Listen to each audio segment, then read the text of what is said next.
Right sir. అయితే ఇజ్రాయెల్‌లోకి సంబంధించిన ఇంకో 2 వార్తలు గూడా ఉన్నాయి. ఒకటి ఇజ్రాయెల్‌లో సుప్రీం కోర్ట్ పవర్స్‌ని తగ్గిస్తూ అక్కడ ప్రభుత్వం నిర్ణయం తీసుకోవడం, ఆ చట్టాన్ని సుప్రీం కోర్ట్ కొట్టివేయడం జరిగింది. ఇంకొకటి రెండోది సౌత్ ఆఫ్రికా ఇజ్రాయెల్ పైన ఐసీజీ ఇజ్రాయెల్‌కి వ్యతిరేకంగా వాళ్ళు మారణకాండ చేస్తున్నారు అని చెప్పేసి ఇంటర్నేషనల్ కోర్ట్ ఆఫ్ జస్టిస్‌ని అప్రోచ్ అవ్వడం.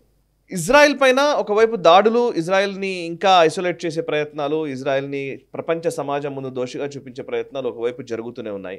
ఇంటర్నల్‌గా కూడా ఇజ్రాయెల్‌లో సమస్యలు ఉన్నాయా? ఇప్పుడు ఈ సుప్రీం కోర్ట్ చెప్పిన దాన్ని అలాగే అర్థం చేసుకోవాలనేది ఇంకొక అంశం. ఒకసారి రెండింటి గురించి మీరేం చెప్తారు?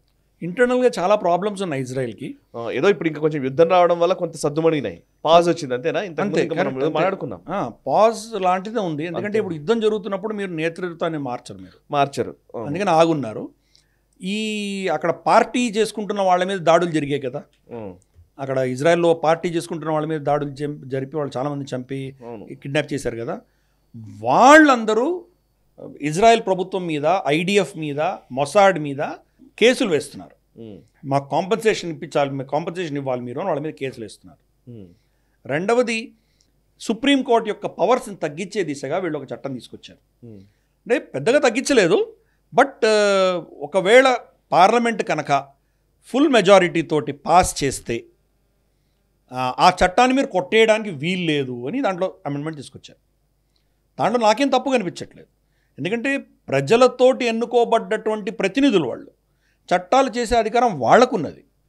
ఈ చట్టాలు చెల్లవు అని చెప్పడానికి మీరెవరు? సుప్రీంకోర్టు మీరెవరితోటి ఎన్నుకోబడలేదు, మీరు ఎవరికి జవాబుదారీ కాదు, మీరెవరు నిర్ణయించడానికి?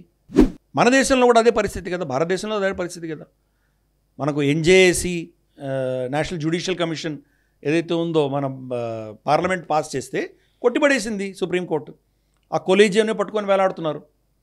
సో జ్యుడిషియరీ అన్నది ప్రతి దేశంలో కూడా, ఎస్పెషలీ డెమోక్రాటిక్ దేశాల్లో తలనొప్పిగా తయారవుతున్నాయి. వాళ్ళు మారరు, మార్పులు యాక్సెప్ట్ చేయరు, వాళ్ళ కంట్రోల్ ఎవరికి ఇవ్వడానికి సిద్ధపడరు వాళ్ళు. పోనీ వాళ్ళు ఏమైనా పారదర్శకంగా ఏమైనా చేస్తున్నారంటే అది కూడా లేదు. వాళ్ళకి ఇష్టానుసారంగా జడ్జిమెంట్లు ఇస్తారు. ఉజ్జయిన్ మహాకాలుడి మీద పాలేయాలా నెయ్యి వేయాలా వాళ్ళు డిసైడ్ చేస్తారు. కరెక్టే. దహీ హండీకి ఎన్ని ఫీట్ పైన ఉండాలి, అంతకంటే ఎందుకు ఉండకూడదు వాళ్ళు డిసైడ్ చేస్తారు. క్రాకర్స్ కాల్చకూడదని వాళ్ళు డిసైడ్ చేస్తారు. ఏమన్నా అర్థం ఉందా? ఇవా మీరు డిసైడ్ చేయవలసింది? కొన్ని 20-30 లక్షల కేసులు మీ దగ్గర పెండింగ్ ఉన్నాయి, దాని గురించి ఆలోచన చేయండి.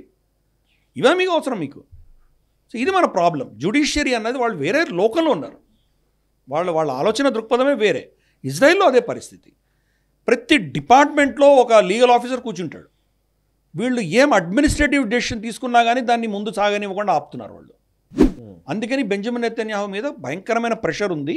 అతని own కోalition partners, ultra right wing కోalition partners అని దీన్ని మార్చడానికి చాలా ప్రయత్నం చేశారు.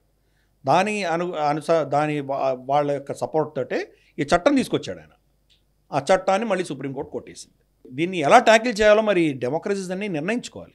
కరెక్ట్. ఎందుకంటే ఎప్పుడు కూడాను ప్రజల తీర్పే చాలా ముఖ్యం. ప్రజలు నిర్ణయిస్తారు వాళ్ళు ఎలా ఉండాలి, ఎలా ఉండకూడదని.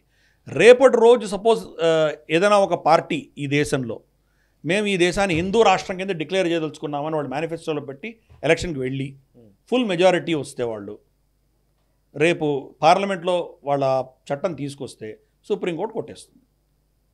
బేసిక్ స్ట్రక్చర్ ఆఫ్ కాన్స్టిట్యూషన్ అంటారు, కొట్టేస్తాడు. ప్రజల నిర్ణయం అది.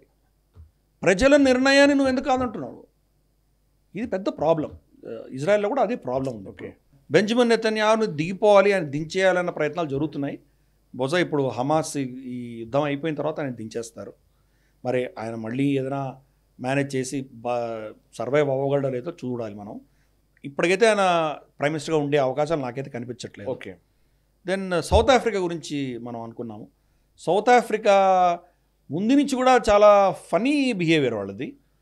మరి ఇజ్రాయెల్లో 13-14 వేల మందిని చంపారే, దాని గురించి నువ్వు ఎందుకు మాట్లాడలేదు?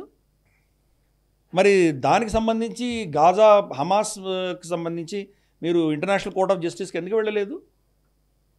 అతి కిరాతకంగా దారుణంగా చంపారు కదా ఇజ్రాయలీస్ని, దాని గురించి ఎందుకు నువ్వు మాట్లాడట్లేదు? స్త్రీల స్థనాలను కట్ చేసి వాళ్ళు ఇంకా బతికుండగానే వాళ్ళని రేప్ చేశారు కదా, ఈ విజువల్స్ అన్నీ వచ్చినాయి కదా. మరి అవి మానవ హక్కుల ఉల్లంఘన కాదా?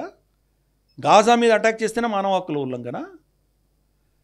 అది సౌత్ ఆఫ్రికా చాలా క్రేజీ దేశం, అది ఎందుకు చేస్తుందట నాకు అర్థం కావట్లేదు. ఫస్ట్ అంబాసిడర్స్ని విత్డ్రా చేశారు, ఇజ్రాయలీ అంబాసిడర్ని ఎక్స్పెల్ చేశారు. ఇంకా ఏదో అరబ్ దేశం చేసిందో పాకిస్తాన్ చేసిందంటే మనకు అర్థం ఉంది, సౌత్ ఆఫ్రికా చేస్తుంది.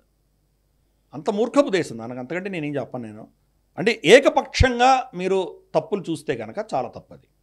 ఇజ్రాయెల్ మీద జరిగినటువంటి దాడి కూడా మీరు గమనించాలి. 1400 మంది అతి కిరాతకంగా చంపబడి రమారమి 500-600 మంది ఇప్పటికి కూడా ఇంకా వాళ్ళ కబ్జాలో ఉన్నారు వాళ్ళు.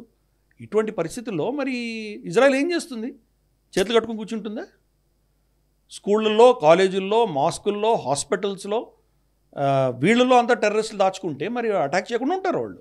అవును, అందుకని ఇట్స్ స్టూపిడ్ డెసిషన్ వాళ్ళది. జాతీయవాద జర్నలిజానికి అసలైన వేదిక నేషనలిస్ట్ హబ్ ని సబ్స్క్రైబ్ చేసుకోండి. నోటిఫికేషన్స్ కోసం బెల్ ఐకాన్ పై క్లిక్ చేయండి.